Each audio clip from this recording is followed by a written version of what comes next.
احلى مسا عليكم. النهارده باختصار هنتكلم عن ايه؟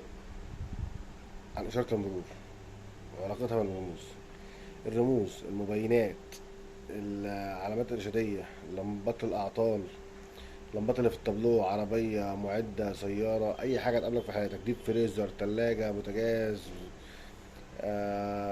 اي حاجه هتقابلك في حياتك فيها رموز، فيها لمبات، معامله اشاره المرور. ده المبدأ الاساسي. اخضر الدنيا تمام، اصفر في مشكله، اقرب فرصه تروح مركز خدمه او لحد يبص لك عليها او انت تبص، معاك فرصه. تمام. طول ما هو اصفر. احمر اقف، لازم تقف. احمر لازم تقف وتشوف فيه ايه. تمام.